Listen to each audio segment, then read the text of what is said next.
Hello student, welcome to notebook IAS. Notebook IAS में आप सभी का स्वागत है। आज की क्लास में हम लोग जानेंगे विद्रोह से रिलेटेड सेकेंड पार्ट। जो पहले हम लोगों ने पढ़ा नागरिक विद्रोह, आज हम लोग पढ़ेंगे धार्मिक स्वरूप वाले विद्रोह, आदिवासी विद्रोह और हम लोग जानेंगे किसान विद्रोह के बारे में। तो चलिए इस टॉपिक को हम लोग ऐसे करेंगे कि जो पहले परीक्षाओं में आ चुका है क्वेश्चंस उसको भी देखेंगे और आगामी परीक्षाओं में किस तरह के क्वेश्चन बन सकते हैं इससे उससे भी जानेंगे। तो पूरा फैक्ट और कॉन्सेप्ट के साथ हम लोग चलेंगे। चलिए देखते हैं आज की फर्स्ट टॉपिक के बारे में।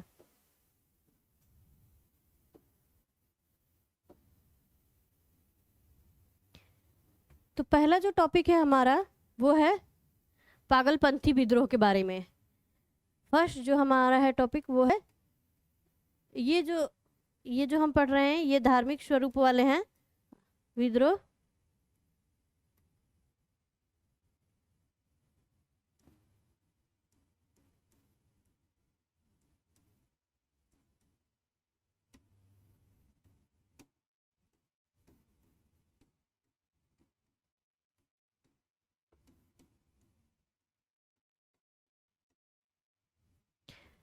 तो पहला जो है हमारा वो है पागलपंथी विद्रोह। तो पागलपंथी विद्रोह के बारे में हम लोग जानेंगे कि ये जो विद्रोह है पागलपंथी, ये अर्ध धार्मिक सांप्रदायिक विद्रोह था, जो है अर्ध धार्मिक संप्रदाय से रिलेटेड था। यह संप्रदाय जो है उत्तरी बंगाल में करम शाह द्वारा चलाया गया था। 1825 ईस्वी में करम शाह के उत्तराधिकारी तथा पुत्र टीपू शाह धार्मिक तथा राजनीतिक उद्देश्यों से प्रेरित थे। उन्होंने जमींदार के मुजारों पर किए गए अत्याचारों के विरुद्ध विद्रोह किया। तो पागलपंथी विद्रोह जो था ये जो है अर्ध धार्मिक सांप्रदायिक विद्रोह था। इसके विद्रोहकर्ता कौन थे? ये पहले प्रभावित क्षेत्र हम लोग जानेंगे। इससे प्रभावित क्षेत्र जो है उत्तरी बंगाल है। कौन थे ये? इस विद्रोह के प्रणेता कौन थे? करम शाह। कब चलाया गया? तो 1825 में करम शाह के उत्तराधिकारी तथा पुत्र टीपू शाह धार्मिक तथा राजनीतिक उद्देश्यों से प्रेरित थे और उन्होंने जमींदार की मुजारों पर किए गए अत्याचारों के विरुद्ध विद्रोह किया। तो पागलपंथी विद्रोह से 3-4 क्वेश्चन बनेंगे। प्रभावित एरिया उत्तरी बंगाल। कौन थे इसके प्रणेता? तो प्रणेता जो है करम शाह हैं और उसके बाद कौन होते हैं? टीपू शाह होते हैं। ये जो है अर्ध धार्मिक सांप्रदायिक जो था ये विद्रोह था। और इस विद्रोह में एक चीज और जानेंगे कि इसमें धार्मिक प्लस राजनीतिक दोनों उद्देश्य छिपे हुए थे। ठीक है, तो पागलपंथी विद्रोह से बहुत सारे क्वेश्चन आ गए हैं। क्वेश्चन जो है इसी ट्रेंड में आपसे पूछे जाएंगे। नेक्स्ट विद्रोह कुका विद्रोह। तो कुका विद्रोह को हम लोग जानेंगे। तो कुका विद्रोह जो है प्रभावित एरिया जो है ये कहाँ है? पंजाब। कुका विद्रोह द्वारा प्रभावित एरिया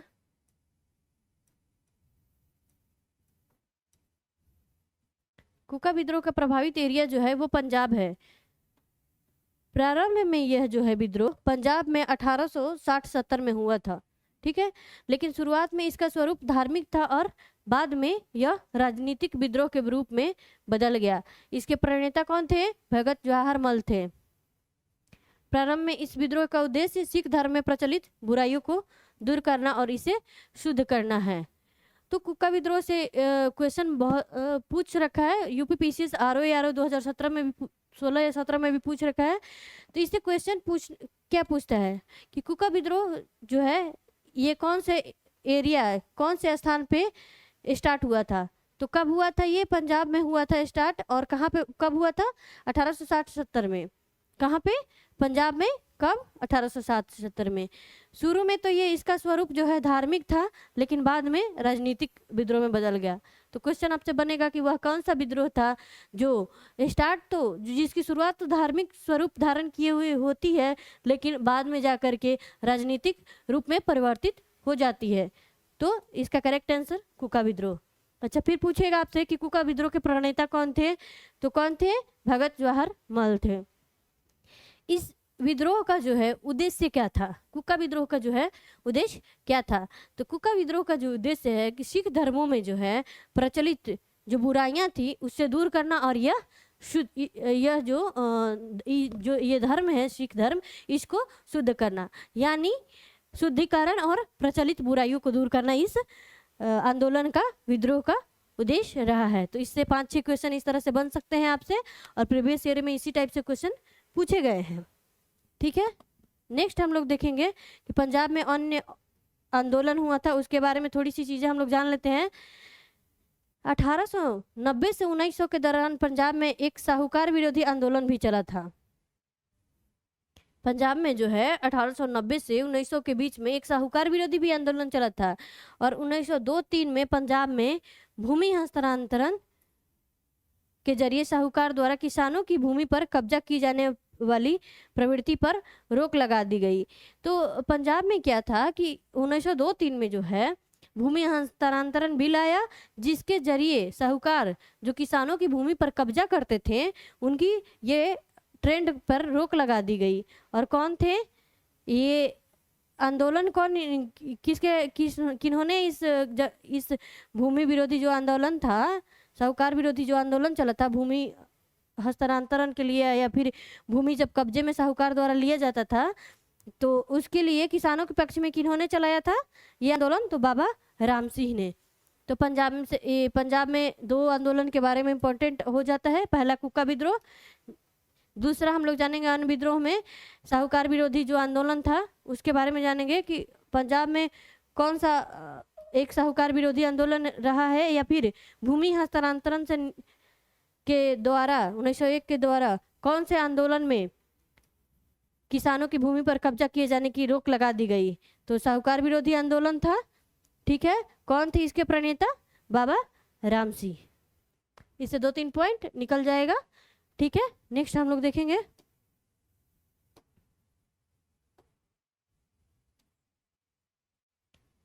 अगला जो हम लोग देखेंगे वो हम लोग देखेंगे बहावी आंदोलन को।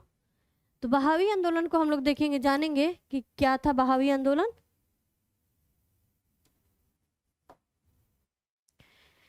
बहावी आंदोलन का शुरुआत जो है एक इस्लामी पुनरुत्थान आंदोलन के रूप में हुआ। बहावी आंदोलन को हम लोग देखते हैं, जब आगे हम लोग सन्यासी आंदोलन पढ़ रहे थे तो उस टाइम देखे थे बहावी आंदोलन की पृष्ठभूमि भी। चलिए, यह जो है शुरुआत में एक इस्लामी पुनरुत्थान आंदोलन के रूप में, इसकी शुरुआती दौर जो था एक पुनरुत्थान आंदोलन के रूप में था, किसमें? इस्लाम जो है संप्रदाय है उसमें।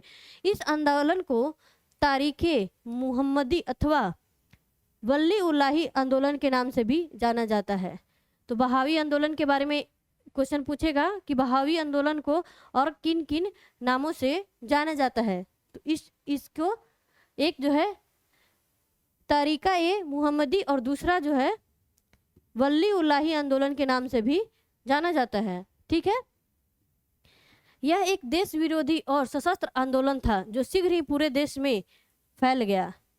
बहावी आंदोलन एक व्यापक आंदोलन बन चुका था। इसकी शाखाएं देश के कई हिस्सों में स्थापित की गई थी। इस आंदोलन को बिहार, बंगाल के किसान वर्ग, कारीगर, दुकानदार का समर्थन प्राप्त हुआ।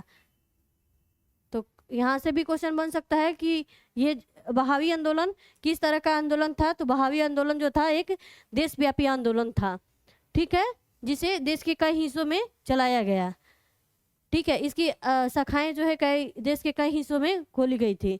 इस आंदोलन को कहाँ इस आंदोलन को किस का समर्थन प्राप्त था? तो बिहार और बंगाल के किसान, कारीगर और दुकानदारों का समर्थन प्राप्त था।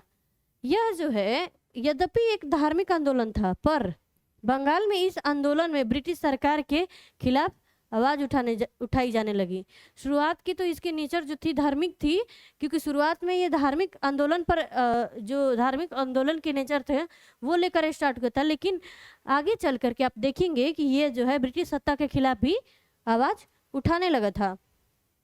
इसके पीछे एक कारण था जो हम जानेंगे कि ब्रिटिश शासन की समाप्ति तो इस आंदोलन का उद्देश्य था ही, साथ साथ सामाजिक पुनर्गठन और सामाजिक न्याय की मांग भी बहावी आंदोलन की मुख्य मांगे थी। तो क्वेश्चन आपसे इस तरह पूछेगा कि वह कौन सा आंदोलन था जिसमें सामाजिक पुनर्गठन और सामाजिक न्याय की मांग की गई थी। क्वेश्चन आपसे ये पूछेगा कि वह कौन सा आंदोलन है जिसमें सामाजिक न्याय और सामाजिक पुनर्गठन की चर्चा होती है या मांगे उठती हैं। तो इसका करेक्ट आंसर आपसे ऑप्शन दे देगा बहावी आंदोलन, सन्यासी आंदोलन, फराजी आंदोलन, फकीर आंदोलन। तो आपको क्या बोलना है? बहावी आंदोलन। किस तरह के नेचर वाला था? इस्लामिक पुनरुत्थान आंदोलन के रूप में था। इस आंदोलन का कौन कौन सा और नाम था? तहरीके मुहम्मदी अथवा वली उल्लाही आंदोलन।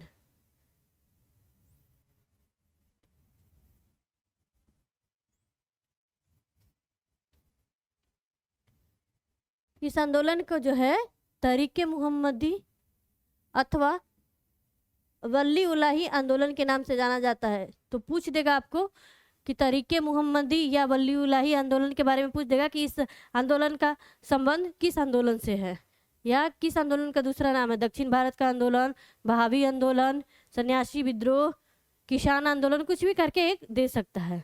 तो आप लोग इस चीज़ को ध्यान में रखिएगा। फिर जो है इससे एक क्वेश्चन यहाँ बनेगा कि कौन सा आंदोलन है जो धार्मिक स्वरूप लिए जिसकी शुरुआत तो धार्मिक स्वरूप लिए होता है, लेकिन बाद में जाकर के ब्रिटिश सत्ता के खिलाफ जोर शोर से आवाज़ उठाती है। कौन सा? बहावी आंदोलन। ठीक है। फिर पूछेगा वह कौन सा आंदोलन है जो सामाजिक पुनर्गठन और सामाजिक न्याय की मांग करता है। आंसर बहावी आंदोलन। ठीक है।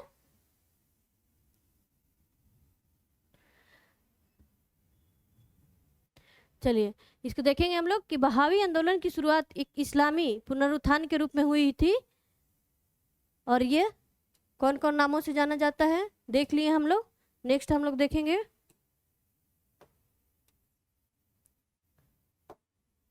बहावी आंदोलन के संस्थापक और उनके कार्य के बारे में हम लोग देखेंगे, क्योंकि ये जो है बहुत ही क्वेश्चन इम्पोर्टेंट बनता है, इसलिए इसको थोड़ा डिटेल्स में हम लोग जानेंगे। तो बहावी आंदोलन के संस्थापक कौन थे? सैयद अहमद बरेलवी। कब? 1786 से 1831 में। तो बहावी आंदोलन के संस्थापक कौन थे? सैयद अहमद बरेलवी। यह जो है राय बरेली यूपी के रहने वाले थे। चूँकि ये आंदोलन से रिलेटेड लोग या आंदोलन से प्रभावित क्षेत्र, अगर किसी भी एग्जाम में आंदोलन से रिलेटेड लोग या स्थान, क्षेत्र आदि का जिक्र आ जाता है तो वो उस जगह के क्षेत्र के राज्य विशेष परीक्षाओं के लिए क्वेश्चन वहाँ से बन जाता है और वो टॉपिक जो है इम्पोर्टेंट बन जाता है। तो बहावी आंदोलन जो है यूपीपीसीएस का फेवरेट टॉपिक है। तो आप लोग इसको अच्छे से करके जाइएगा ताकि इससे जो भी क्वेश्चन आए आप कवर कर पाए। तो इसके संस्थापक के बारे में हम लोग जान गए, अहमद बरेलवी थे। यह कहाँ से संबंधित थे, कहाँ से संबंध रखते थे? रायबरेली यूपी से संबंधित है। इनका जन्म शहर के एक नामी गिरामी परिवार में हुआ था जो पैगंबर हजरत मोहम्मद के वंशज, जो इनका परिवार था वो अपने आप को पैगंबर हजरत मोहम्मद का वंशज मानता था। यह 1821 में मक्का गए और जहां से अब्दुल बहाव नामक एक इंसान से दोस्ती हुई और अब्दुल बहाव के विचारों से अत्यंत प्रभावित हुए। जो अहमद बरेलवी जी हैं, ये जो है इनका जन्म जो है यूपी रायबरेली में होता है और ये अच्छे खासे परिवार से, रसूखदार परिवार से रहते हैं। इनका जो परिवार है वो मानता है कि ये पैगंबर हजरत मोहम्मद के वंशज हैं लोग। 1821 में होता क्या है कि रायबरेलवी बरेलवी जी जो हैं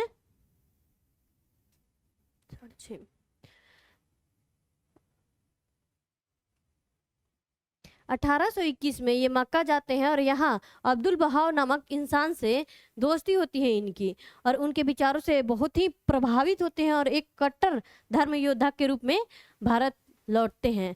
तो क्या होता है कि अहमद बरेलवी जी जो हैं 1821 में मक्का जाते हैं और वहाँ जो अब्दुल बहाव हैं वहाँ एक व्यक्ति रहते हैं अब्दुल बहाव, इनके विचारों से सहमत होते हैं, इनके विचारों का असर होता है और ये जो है भारत में एक कट्टर धार्मिक योद्धा के रूप में वापस लौटते हैं। अब्दुल बहाव नाम से आंदोलन का नाम बहावी आंदोलन रखा गया। इनके नाम नाम से ही इस आंदोलन के नाम का बहावी आंदोलन नाम रखा गया, क्योंकि अब्दुल बहाव के प्रभाव से, विचारों से ये प्रभावित हुए थे। आगे हम लोग जानेंगे सैयद अहमद बरेलवी जो है एक और इंसान से बहुत प्रभावित हुए थे, जिनका नाम संत शाह वली उल्लाह था। तो कितने बार क्वेश्चन में पूछा है कि संत शाह वली उल्लाह का संबंध कौन से विद्रोह या आंदोलन से है। संत शाह वली उल्लाह का संबंध किस आंदोलन या विद्रोह से है? तो इनका संबंध जो है संत वली उल्लाह जी का बहावी आंदोलन से है। ठीक है, ये दिल्ली में रहते थे और भारत में फिर से इस्लाम का प्रभुत्व इसके इच्छुक थे। वे भारत से अंग्रेजी सत्ता को हटाकर फिर से इस्लामिक देश बनाना चाहते थे। संत वलीउल्लाह जी जो थे चाह रहे थे कि भारत जो थे मुगल शासन में या मध्यकाल में जिस तरह से इस्लामिक पंथ विशेष जो सत्तासीन शासक थे उस तरह से फिर से भारत में इस्लाम का प्रभुत्व हो, इसके इच्छुक थे और वे भारत से अंग्रेज को हटाकर फिर से भारत में इस्लामिक शासन लाना चाहते थे। उनका मानना था कि भारत को दार उल हर्ष नहीं बल्कि दार उल इस्लाम का देश बनाना है। बहुत ही इम्पोर्टेंट टॉपिक, इम्पोर्टेंट वर्ड है, पूछ सकता है कि दारुल हर्ष का संबंध किस आंदोलन से है। एक तो बहावी आंदोलन से, दारुल हर्ष का मतलब दुश्मनों का देश, दारुल इस्लाम मतलब इस्लाम का देश। तो ये पूछ सकता है कि बहावी आंदोलन के कौन से बहावी आंदोलन से संबंधित वे कौन लोग थे जो चाहते थे कि भारत को दारुल हर्ष नहीं बल्कि दारुल इस्लाम बनाना है। तो कौन थे ये? संत शाह वलीउल्लाह। बहावी आंदोलन बहुत ही इम्पोर्टेंट है, इसलिए एक एक टॉपिक को, एक एक वर्ड को हम लोग अच्छे से जानेंगे इसके बारे में। ठीक है, जिसके लिए अंग्रेजों से धर्म युद्ध करना अनिवार्य है। अंग्रेजों को किसी भी प्रकार का सहयोग देना इस्लाम विरोधी कार्य है, ऐसा उनका मानना था। इस बात का अहमद पर काफ़ी गहरा प्रभाव पड़ा। जो सैयद अहमद बरेलवी जी हैं, जो एक तो अब्दुल बहाव जी से प्रभावित थे और दूसरे संत शाह वलीउल्लाह से प्रभावित थे, क्योंकि संत शाह वलीउल्लाह जी बोले थे कि भारत में अगर कोई भी लोग अंग्रेजों को किसी भी प्रकार का सहायता करता है तो वह इस्लाम विरोधी है। और इनकी इसी वाणी का, इसी विचार का प्रभाव जो है अहमद बरेलवी जी पे पड़ता है। ठीक है, इस बात का अहमद जी पर काफ़ी प्रभाव पड़ता है, इसलिए अहमद को इस जिहाद या धर्म युद्ध का नेता चुन लिया गया। सैयद अहमद की सहायता के लिए एक परिषद का निर्माण किया गया, जिसके सहायक के रूप में अब्दुल अजीज के 2 रिश्तेदारों को नियुक्त किया गया। इसकी संस्थाएं जो है भारत में अनेक जगह पर खोली गई। बहावी आंदोलन के लिए, बहावी आंदोलन का संस्थाएं जो है अन्य जगह पे भी खोली गई थी।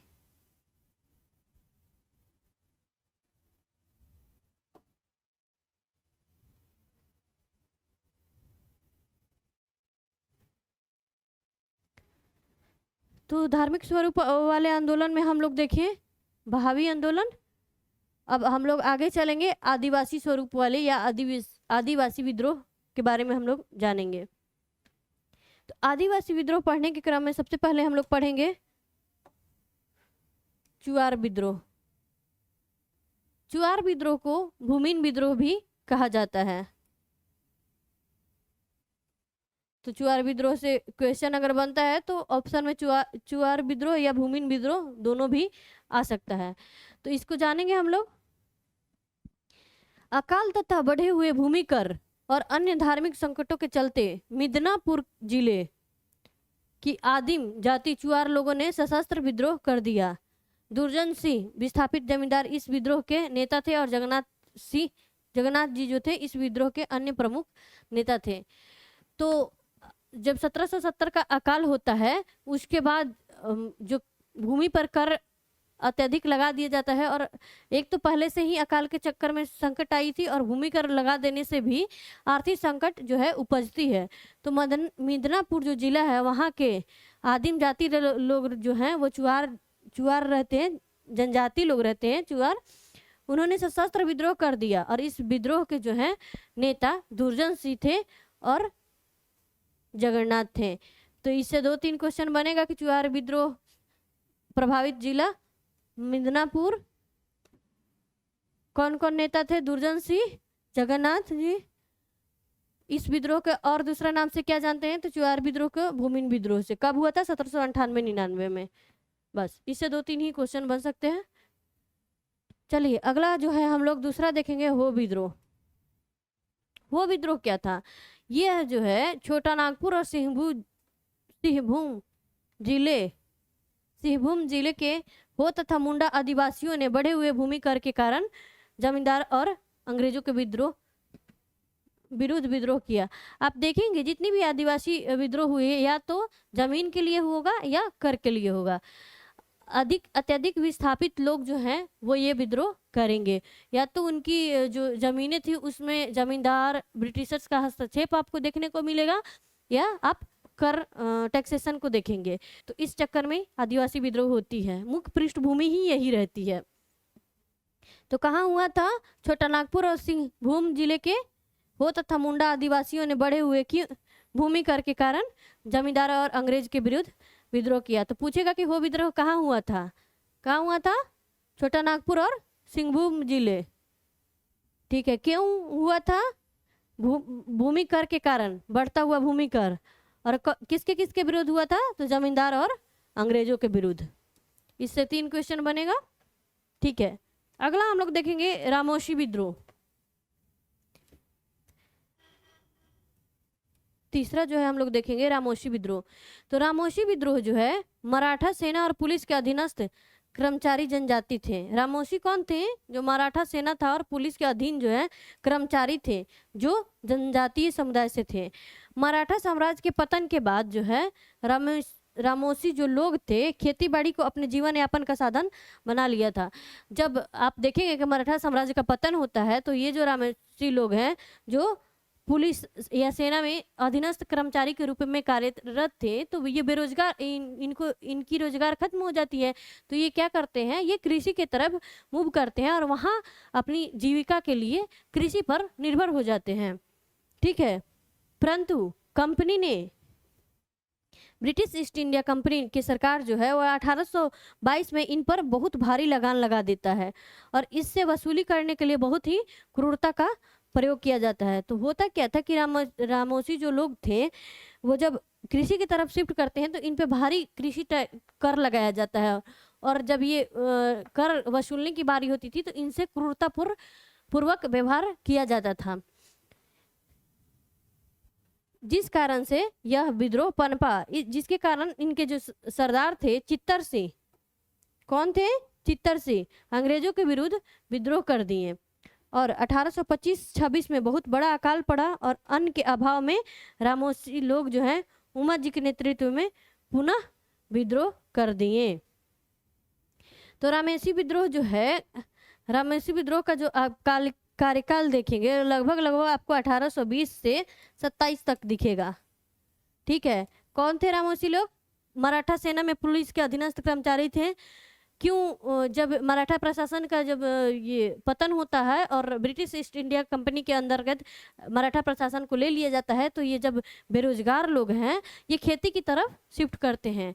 जब ये खेती की तरफ शिफ्ट करते हैं तो 1822 में इनसे अधिक टैक्स वसूलने के लिए, भूमि टैक्स वसूलने के लिए अंग्रेजों द्वारा इन पे दमनात्मक और शोषणपूर्ण कार्रवाई की जाती है, जिससे इनके सरदार जो हैं चित्तर सिंह अंग्रेजों के विरुद्ध विद्रोह प्रारंभ करते हैं।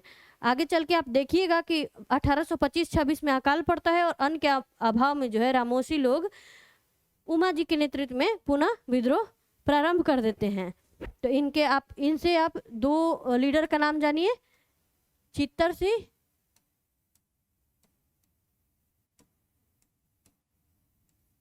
दूसरा जो है आपके उमा जी।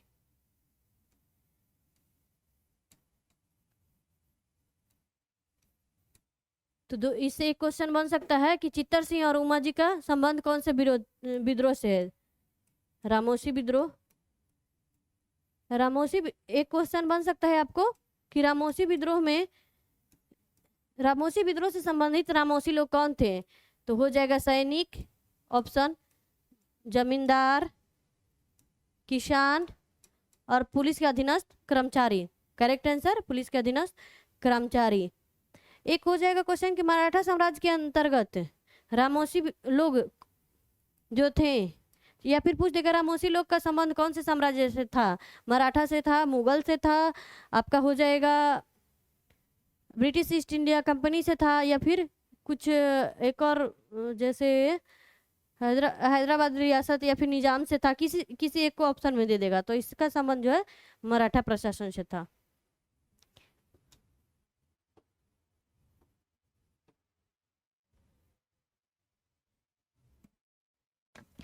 अगला हम लोग आदिवासी विद्रोह के क्रम में हम लोग देखेंगे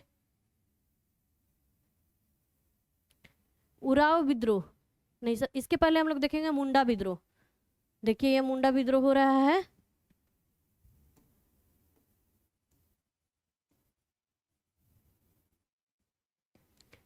तो हम लोग मुंडा विद्रोह को जानेंगे। मुंडा विद्रोह के जो नेतृत्व करता थे वो बिरसा मुंडा थे। यहाँ देखिए ये हैं आपके बिरसा मुंडा जी। मुंडा विद्रोह बिरसा मुंडा के नेतृत्व में 1899 से 1901 के बीच हुआ। यह जो है इससे प्रभावित जो क्षेत्र है झारखंड, आधुनिक झारखंड, जो इससे प्रभावित क्षेत्र था आधुनिक झारखंड का क्षेत्र था। और इस आंदोलन को मुंडा उलूगन या इसको मुंडा या उलूगन विद्रोह कहा जाता है, या महान हलचल भी कहा जाता है। भूमि के निजीकरण होने से मुंडा समुदाय की पारंपरिक भूमि व्यवस्था खुट्टी कट्टी जो है सामुदायिक अधिकार को समाप्त कर दिक्कू बाहर जमींदारों के महाजन व्यापारी द्वारा भूमि की निजी संपत्ति घोषित करना इस विद्रोह का मुख्य कारण था। तो मुंडा विद्रोह जो है होता है आपको 1899 से 1901 के बीच में। मुंडा विद्रोह जो है 1899 से 1901 के बीच में होता है। कौन थे नेतृत्वकर्ता? बिरसा मुंडा थे। और इस जो विद्रोह है इसको अन्य और कौन कौन से नामों से जाना जाता है? उलूगन विद्रोह या महान हलचल विद्रोह भी कहा जाता है। क्यों होता है? यहाँ पे भूमि का निजीकरण होता है। मुंडा जो समुदाय था इनकी पारंपरिक भूमि की जो व्यवस्था थी खुटकट्टी व्यवस्था में क्या था कि जंगल जो जमीन था इन लोगों का, आसपास के एरिया का जो जमीन था इन पे इनका सामुदायिक अधिकार होता था। और भूमि का निजीकरण जब आता है तो इस पे जो है अधिकार बाहरी जमींदार महाजन व्यापारियों का हो जाता है, जिससे यह विद्रोह पनपता है। एक वर्ड आता है इसमें दिक्कू। पूछा गया है कि मुंडा विद्रोह से संबंधित दिक्कू शब्द चर्चा में रहता है, इसका संबंध किससे है? एक क्वेश्चन आपसे पूछा है इस 2015 में कि मुंडा विद्रोह के अंतर्गत एक शब्द है दिक्कू या दिक्कू शब्द जो है मुंडा विद्रोह से संबंधित, इसका अर्थ क्या है?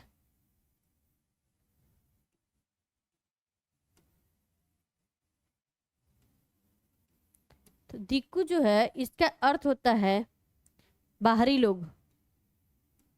लोग में आपको जमींदार आ जाएगा, साहूकार आ जाएगा, कि ये व्यापारी आ जाएगा, महाजन आ जाएगा। ठीक है, तो इस चीज को ध्यान में रखिएगा लोग। और कब से कब हुआ? 1899 से 1901। आज का जो है ये झारखंड क्षेत्र आता है, उस समय 1899 से 1920 बंगाल के अधीन आता था। बंगाल के बाद बिहार, बिहार के बाद झारखंड। चलिए अगला जो हम लोग है विद्रोह उसके बारे में जानेंगे। अगला आदिवासी विद्रोह जो हमारा है वो है उराव विद्रोह। उराव विद्रोह जिसको एक और नाम ताना नहीं, यहाँ ताना होगा, ताना भगत होता है। तो तबला वाला ताना भगत। ठीक है, इसको ताना, किसी को जो हम लोग मार देते हैं ना, तुमने ऐसा करा मैंने वैसा करा, वो वाला ताना भगत का विद्रोह कहाँ हुआ था? ये छोटा नागपुर में। कब हुआ था? 1914 में। तो आइए देखते हैं प्रभावित एरिया कौन है। उराव जो आधुनिक झारखंड में रहने वाले एक जनजाति समूह है। उराव जो है आधुनिक झारखंड में रहने वाले एक जनजाति समूह है। इस विद्रोह का नेतृत्व उराव जो है आदिवासी लोगों में भगत कहे जाने वाले संत, धर्माचार्य, फकीर आदि ने किया था। तो कौन थे उराव लोग? झारखंड में रहने वाले एक जनजातीय समूह थे। इनका नेतृत्व कौन किया था? उराव आदिवासी लोग थे जो भगत कहे जाते थे। इनमें शामिल लोग थे संत थे, धर्माचार्य थे, फकीर थे। इसके अंतर्गत उराव जनजाति में प्रचलित कुरीति, भूत प्रेत, बुरी आत्माओं पर विश्वास, पशु बलि एवं शराब सेवन का विरोध तथा शाकाहार, तपस्या एवं संयम को प्रोत्साहन देना था। ये जो विद्रोह था इसमें क्या क्या था? जो कुरीतियां थी उसको खत्म करना था, जैसे भूत प्रेत, अंधविश्वास, बुरी आत्माओं पर विश्वास, पशु बलि, शराब सेवन आदि को बंद करना था और शाकाहार, तपस्या, संयम को प्रोत्साहित करना था। विद्रोह के विस्तार के साथ ही इसमें कृषि समस्या, आर्थिक, राजनीतिक मुद्दे भी शामिल हो गए। तो उराव विद्रोह से आप लोगों से क्वेश्चन इस तरह से पूछ सकता है कि उराव विद्रोह इसका दूसरा नाम क्या है? तो ताना भगत विद्रोह। कहाँ हुआ था ये? छोटा नागपुर में। कब? 1914 में। आधुनिक जगह जो है ये प्रभावित एरिया झारखंड। कौन कहाँ से रिलेटेड थे? उराव झारखंड के एक जनजाति था, ठीक है। उराव आदिवासी लोग में भगत कहे जाते हैं, जिसमें संत, धर्माचार्य, फकीर आदि शामिल थे। किस किस चीज का ये जो है ये जनजातियां कौन सी विरोध करने के लिए ये विद्रोह स्टार्ट किया था? तो उराव जनजाति में जो प्रचलित बुराइयां थी, अंधविश्वास, भूत प्रेत, शराब का सेवन करना, इसके विरोध में की थी। और संयम के लिए, तपस्या, शाकाहार के लिए इसका विद्रोह को स्टार्ट किया गया था। आगे चल करके इसका जो है ट्रेंड चेंज होता है और आगे चल के इसमें अन्य समस्याओं में कृषि समस्या, आर्थिक और राजनीतिक मुद्दे भी शामिल हो जाते हैं, ठीक है। आगे चल करके इसमें ये सब शामिल हो जाते हैं। नेक्स्ट जो है हम लोग देखेंगे संथाल विद्रोह। संथाल विद्रोह जो है हमारा वो कब हुआ था? 1855 में। कब हुआ था संथाल विद्रोह? 1855 में। तो संथाल विद्रोह के बारे में जानेंगे कि संथाल समुदाय जो था झारखंड बंगाल के सीमावर्ती क्षेत्र के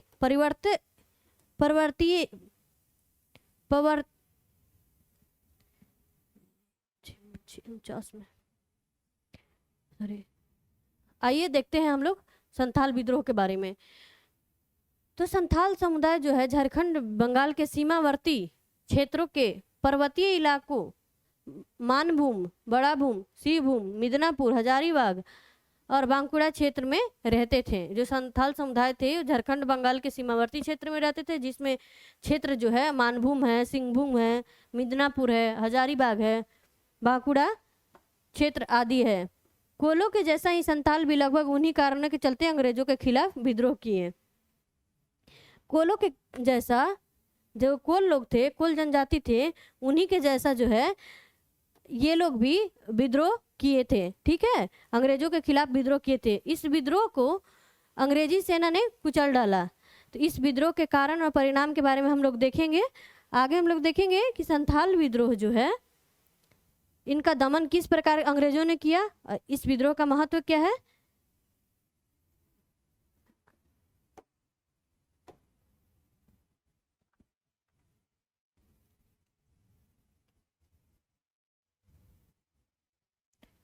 तो देखेंगे हम लोग संथाल विद्रोह के कारण के बारे में जानेंगे। तो संथाल विद्रोह में देखेंगे हम लोग कि संथाल का जीवन यापन जो है कृषि, वन संपदा पर निर्भर था। क्या था? संथालों का, चूंकि ये जनजातीय प्रवृत्ति के लोग, जनजातीय लोग थे, इनके रहने का स्थान भी जंगल ही था। तो आप देखिएगा कि ये किस पे थे निर्भर? इनके निर्भरता जो थी, जीवन यापन जो था कृषि पर, वन संपदाओं पर था। ये जो है अस्थाई बंदोबस्त के स्थापना के बाद संथालों के हाथ से खुद की जमीन भी निकल गई थी।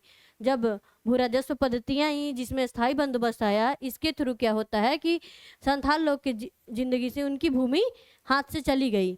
इसलिए उन्होंने अपना इलाका छोड़ दिया और राजमहल की पहाड़ियों में रहने लगे। एक क्वेश्चन बनता है कि संथाल विद्रोह या फिर संथालों से संबंधित क्षेत्र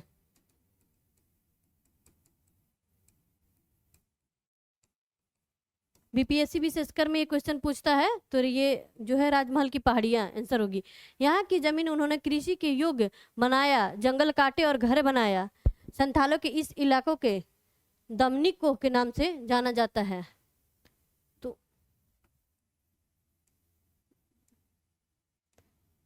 दमनिको या इसे दमन एक कोह भी कहा जाता है। क्या कहा जाता है?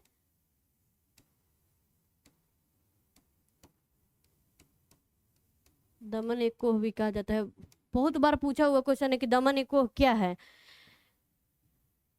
दमन एक कोह के नाम से जाना जाता है। सरकार की जो नजर है इस जमीन पे पड़ती है और वहां भी टैक्स वसूलने के लिए आ टपके। फिर वहां जमींदारी स्थापित कर दी गई। अब इस इलाके में जमींदार, महाजन, साहूकार और सरकारी कर्मचारियों का जो है वर्चस्व बढ़ने लगता है। बेचारे संथालों पर लगान की राशि इतनी रखी गई कि लगान की बोझ तले हुए बिखर गए और दमन का तांडव ऐसा था कि महाजन द्वारा कर्ज 50 से 500% तक सूद के रूप में वसूला जाने लगा। तो होता कुछ ये था कि संथाल लोग जो अपने जब जीवन यापन के लिए कृषि की ओर उन्मुख किए, तो ये पहाड़ी इलाकों को काट कर, छील कर वहाँ पे कृषि योग्य भूमि बनाए। जब भूमि उपज योग्य बन गई तो उधर जो है ब्रिटिशर्स की ध्यान गया। जब ब्रिटिशर्स का ध्यान गया तो वहाँ टैक्स वसूलने के लिए वहाँ पर इन लोगों ने जमींदारों को, महाजनों को, सूदखोरों को उधर प्रतिस्थापित कर देता है। इस क्रम में आप देखिएगा कि महाजन लोग जब अत्यधिक मात्रा में सूद पे इन्हें धन देते हैं और वसूली करने के लिए इन्हें तरह तरह से प्रताड़ित करते हैं, जिसमें सूद का जो रकम है 50 से 500% तक बढ़ा दिया जाता है। जिससे क्या होता है, संथाल लोग जो हैं लगान चुकाने में असमर्थ हो गए हैं। इन सब कारणों के चलते संथाल किसानों की दरिद्रता बढ़ गई। कर्ज न चुकाने के चलते उनकी खेत और मवेशी उनसे छीन लिए गए और संथालों को जमींदार, महाजन जो है उनका गुलाम बनना पड़ा। संथाल जो थे इनको कहीं से न्याय नहीं मिल पा रहा था। सरकारी कर्मचारी, पुलिस, थानेदार आदि महाजनों के ही पक्ष लेते थे। जो ये बड़े बड़े लोग थे, अब पुलिस उन्हीं का पक्ष लेता था, इन गरीबों का सुनने वाला कोई नहीं था। संथाल के हित के विषय में सोचना तो दूर, इनके द्वारा संथालों का धन को खूब लूटा गया, आदिवासी स्त्रियों की इज्जत लूटी गई और संथालों को इन सब से बाहर निकालने वाला कोई नहीं था। अंततः उनके जीवन का एक निराशा दिन सरकार पर कहर बनकर टूट पड़ा। इनके धन लूटे गए, इनसे सूद के रूप में 50 से 500% तक अत्यधिक ब्याज लिया गया। इनकी स्त्रियों की इज्जत लूटी गई, इनका कोई सुनने वाला नहीं था, क्योंकि जो पुलिस प्रशासन था सब रसूखदार लोगों के पक्ष में ही थे, जिससे विद्रोह की भावना पनपी। और विद्रोह का स्वरूप और इसके नेता कैसे थे, इसके बारे में हम लोग जानेंगे। तो 1855 में संथालों की क्रोध की सीमा पार कर गई और संथालों को न्याय दिलाने के लिए 4 भाई सामने आए। उनमें थे सिद्धू, कानू, चांद और भैरव। तो ये पूछता है आपसे कि सिद्धू, कानू, चांद और भैरव का जो है संबंध कौन से विद्रोह से था, तो संथाल विद्रोह से। इन भाइयों ने संथालों को एकजुट किया। सिद्धू ने खुद को देव का दूत बतलाया ताकि संथाल समुदाय उनकी बातों पर विश्वास कर सके। संथालों के अंदर धार्मिक भावना पैदा करने के लिए उन्होंने कहा, वह भगवान ठाकुर के द्वारा भेजा गया दूत है जिन्हें वे रोज पूजते हैं। 30 जून 1855 को इन भाइयों ने संथालों की एक आम सभा बुलाई जिसमें 10,000 संथाल भाग लिए। 30 जून 1855 को एक सभा बुलाई जाती है संथालों के, जिसमें 10,000 संथाल भाग लेते हैं और इन संथालों को विश्वास दिलाया गया कि खुद भगवान ठाकुर की यह इच्छा है कि जमींदार, महाजन और सरकार के अत्याचारों के खिलाफ संप्रदाय जो है, ये संथाल संप्रदाय जो है वो डट कर मुकाबला करें। ठीक है। जुलाई 1855 में आप देखिएगा कि संथालों ने विद्रोह का बिगुल बजाया और यह आंदोलन सरकार विरोधी आंदोलन तो नहीं था, पर जब संथालों ने देखा कि सरकार सरकार जो है रसूखदार लोगों के पक्ष में खड़ा हो रहा है, तो इनका कहर जो है सरकार पर भी टूट पड़ता है। संथालों ने अत्याचारी दरोगा महेश लाल को मार डाला, बाजार दुकान सब नष्ट कर दिए गए, स्थानों में कई थानों में आग लगा दिए गए, सरकारी कार्यालय, कर्मचारी और महाजनों पर संथालों ने आक्रमण किया। तो आप देखिएगा कि विद्रोह जब होता है तो विद्रोह के पक्ष, पहले तो विद्रोह की जो प्रवृत्ति थी वो सरकार के खिलाफ नहीं थी, जमींदार महाजन सूदखोरों के खिलाफ थी। लेकिन जब पुलिस प्रशासन जो है बड़े बड़े रसूखदारों के पक्ष में खड़ा हो जाती है तो विद्रोह का स्वरूप बदल जाता है और विद्रोह जो है सरकार के खिलाफ भी हो जाती है, जिसके परिप्रेक्ष्य में आप देखेंगे कि थानेदार को मारकर हत्या कर दिया जाता है, कई थानों में आग लगा दिया जाता है, दुकानों में आग लगा दिया जाता है। ठीक है,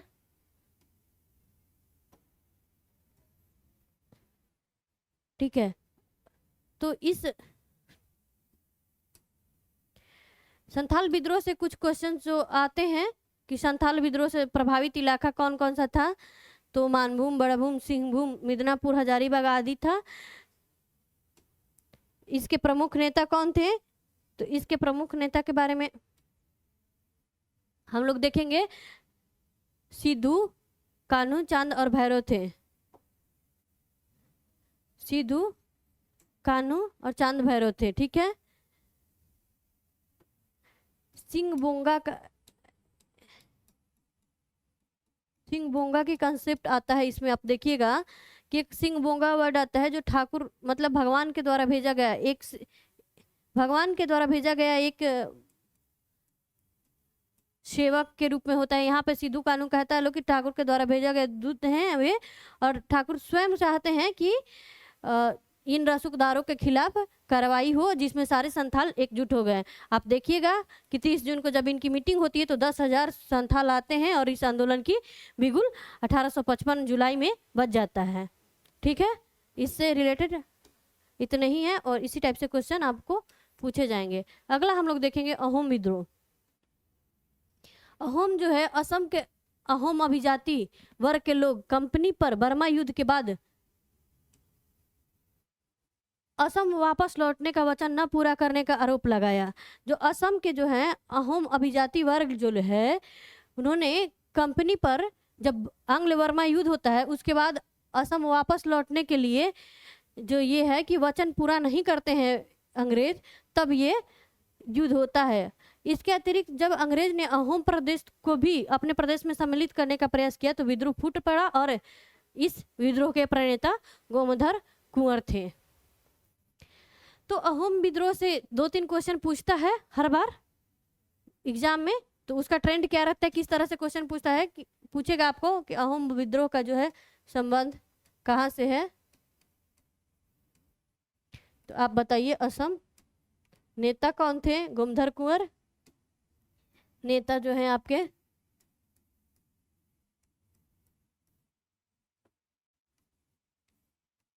कुंवर है। ठीक है, इसमें एक आंग्ल बर्मा युद्ध भी आता है का जिक्र आता है, तो क्वेश्चन आपसे बनेगा कि कौन से विद्रोह में आंग्ल बर्मा युद्ध के जिक्र मिलता है, या आंग्ल बर्मा युद्ध किस विद्रोह की पृष्ठभूमि रही थी, तो अहोम विद्रोह। इससे इतना ही क्वेश्चन आएगा। अगला हम लोग देखेंगे नागा आंदोलन। नागा आंदोलन में हम लोग देखेंगे कि 1891 में मणिपुर में ब्रिटिश सत्ता स्थापित हो जाने के बाद जो है अंग्रेज एवं जनजातियों के बीच संबंध बिगड़ने लगते हैं। जब 1891 में ब्रिटिश अधिसत्ता जो है मणिपुर में स्थापित होती है तो अंग्रेजों और जो है वहाँ की जनजातियों के बीच मतभेद होने लगता है। जो आंदोलन के नेतृत्व करता थे वो रोंगमई नेता जदो नांग द्वारा किया गया। मतलब नागा आंदोलन के जो प्रणेता थे, नेतृत्व जो कर रहे थे, वो रोंगमई नेता जदो नांग थे।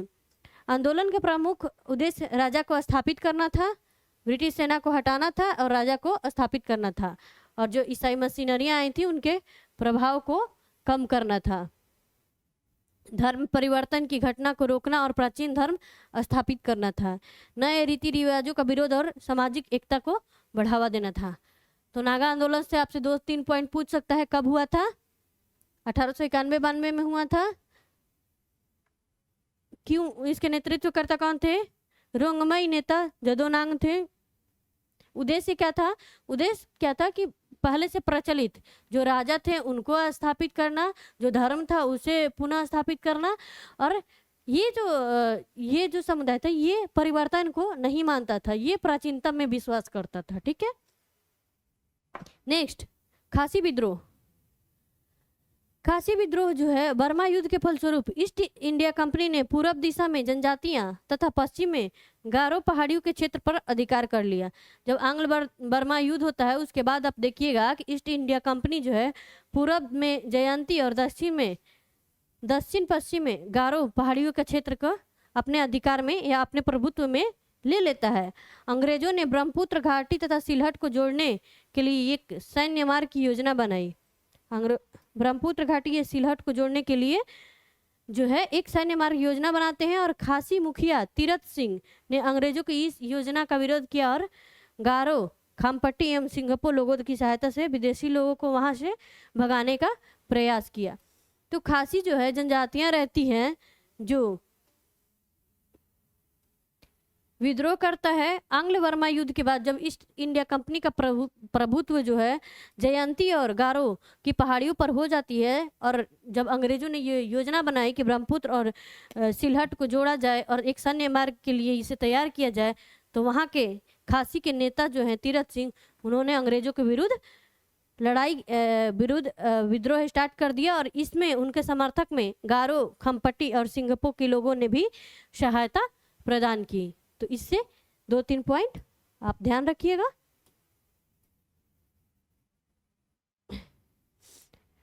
अब हम लोग किसान आंदोलन पढ़ेंगे क्योंकि आंदोलन के क्रम में अभी तक हम लोगों ने जाना नागरिक विद्रोह, फिर हम लोग देखे धार्मिक स्वरूप वाले विद्रोह, फिर हम लोग देखे आदिवासी विद्रोह।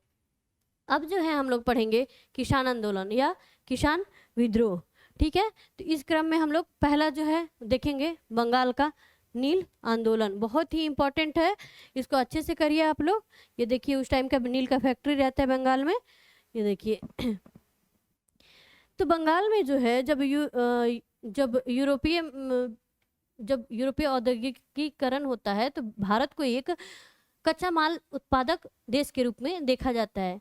तो इस माल उत्पादन के क्रम में भारत में नील उत्पादन पे जोर दिया जा रहा था और नील के उत्पादन जोर शोर से भारत में करा जा रहा था। मतलब यहाँ के किसानों को करने की जरूरत नहीं, इन पर लादी गई एक प्रक्रिया थी ये।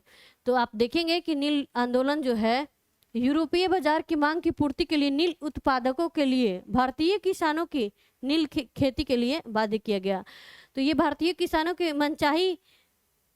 मनचाही जो है वो उत्पादन के जरिया नहीं था, ये उन पर थोपी गई एक खेती थी कि आपको नील की खेती करनी ही करनी है। दरअसल नील उत्पादकों ने किसानों को जबरन नील की खेती करने पर मजबूर करके रखा था, जबकि किसान अपनी बढ़िया उपजाऊ जमीन में चावल उपजाना चाहते थे जिससे उनको बेहतर कीमत मिले। ये नील उत्पादक किसान जो है अग्रिम धन देकर करारनामा लिखवा लेते थे। जो नील उत्पादक जो ब्रिटिशर्स थे, यूरोपीय जो थे, वो किसानों को पहले ही धन दे देते थे और इकरारनामा लिखवा लेते थे कि आपको इस इतने खेत पे नील की खेती करनी, इतने ज़मीन में नील की खेती करनी है और करनी ही है, कोई ऑप्शन नहीं है। जबकि किसानों को ये लगता था कि हम चावल उपजाएंगे तो खाएंगे भी और उसकी अच्छी प्राइस भी मिल सकती है मुझे। और ये जो है करारनामा लिखवाते थे जब, जो कि बाजार भाव से बहुत ही कम दाम पे हुआ करता था। जो मार्केट रेट था उससे बहुत ही मिनिमम प्राइस पे ये होता था, जिसे ददनी प्रथा कहा जाता था। दिगंबर विश्वास एवं विष्णु विश्वास के नेतृत्व में किसानों ने विद्रोह किया और इस आंदोलन की शुरुआत की। तो किसान आंदोलन से कुछ एक चीज हम लोग जानते हुए चलेंगे। ददनी प्रथा बहुत बार पूछा हुआ है कि ददनी प्रथा का संबंध किससे है? तो ददनी प्रथा का संबंध नील आंदोलन से है। क्या है ये ददनी प्रथा?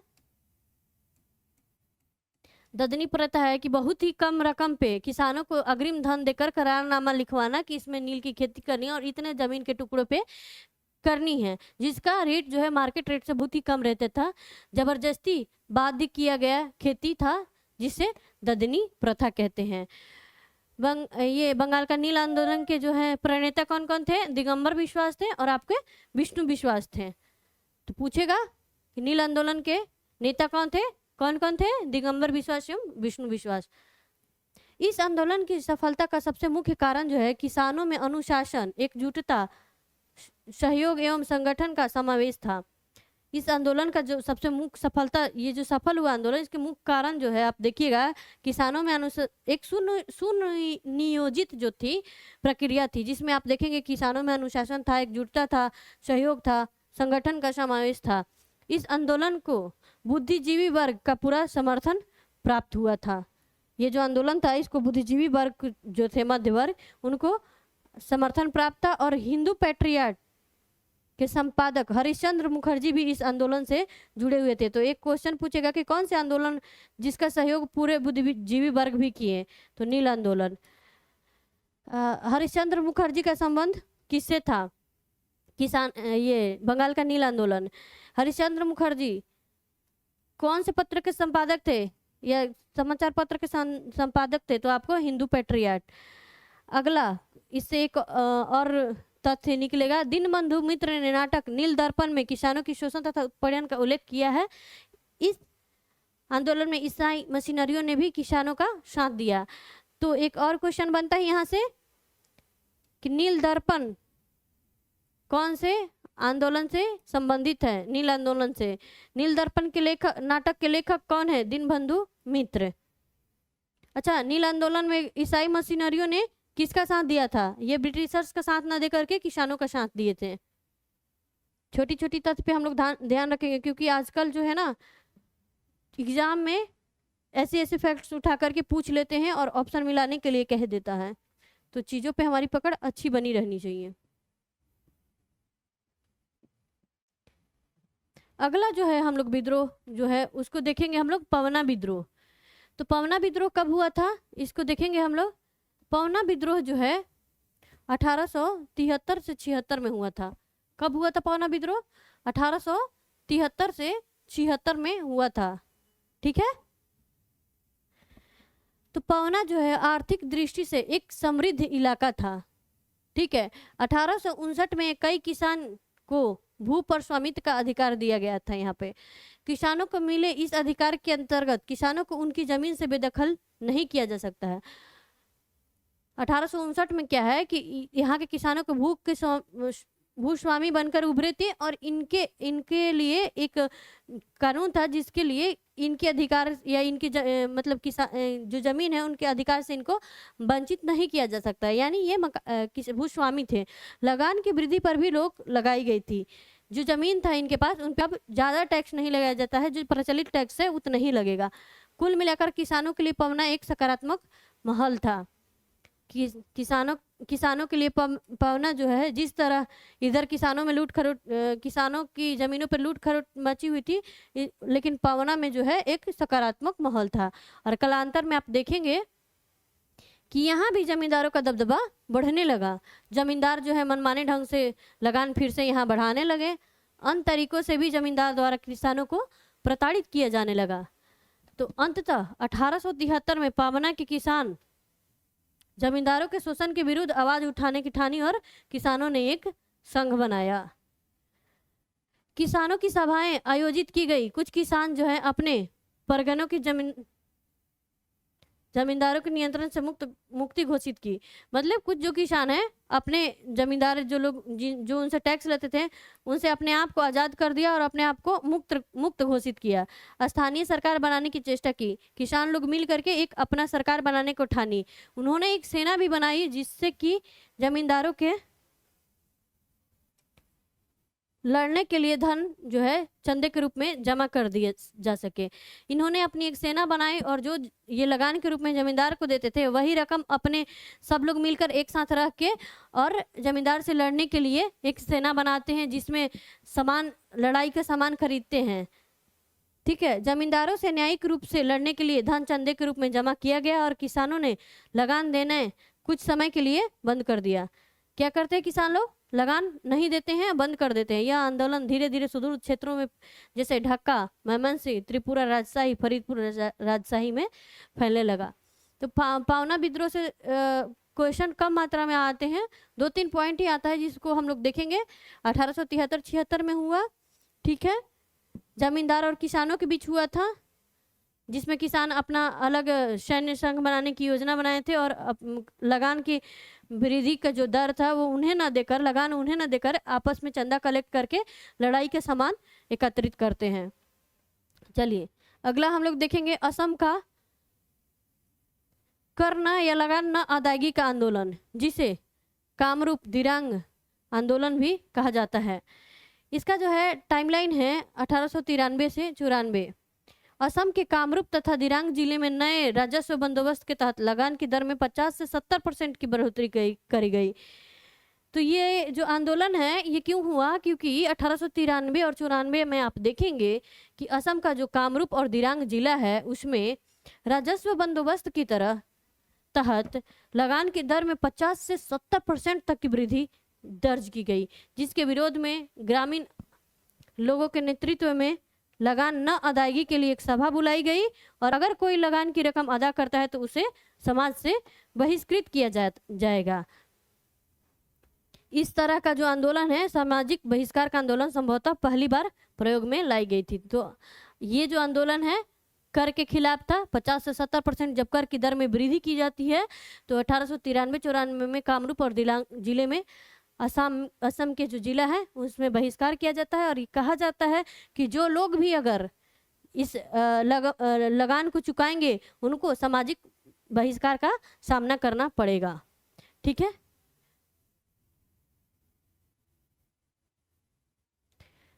तो विद्रोह के क्रम में हम लोगों ने देखा कौन कौन से विद्रोह, नागरिक विद्रोह, धार्मिक स्वरूप वाले विद्रोह, आदिवासी विद्रोह और किसान आंदोलन, जिसके पढ़ने के क्रम में हम लोगों ने देखा कि आगामी परीक्षाओं में किस तरह से क्वेश्चन आएंगे और पूर्ववर्ती परीक्षाएं में कैसे क्वेश्चंस बने हैं। तो इसका PDF आप लोग को उपलब्ध कराया जाएगा और अच्छे से ध्यान से इसको पढ़िए, क्वेश्चन करिए। और क्वेश्चन करने के क्रम में हमारा जो नोटबुक IAS संस्थान है ये टेस्ट सीरीज कंडक्ट कराता है, जिसमें राज्य लोक सेवा आयोग, संघ लोक सेवा आयोग और RO ARO वनडे एग्जाम जैसे एग्जाम की भी टेस्ट सीरीज कंडक्ट कराई जाती है। हमारे यहाँ अच्छे फैकल्टी के द्वारा क्वेश्चन तैयार किए जाते हैं और सही मार्गदर्शन में आपको उचित सलाह दिया जाएगा ताकि आप अपनी परीक्षाओं को आसानी से क्रैक कर सकें। तो आप लोग नोटबुक IAS संस्थान से जुड़िए और बहुत ही मिनिमम फीस में हम लोगों ने टेस्ट सीरीज कंडक्ट करा रखा है, तो आप लोग ज्वाइन कीजिए और अपनी परीक्षा को और सफल बेहतर बनाइए। Thank you, bye bye, good luck.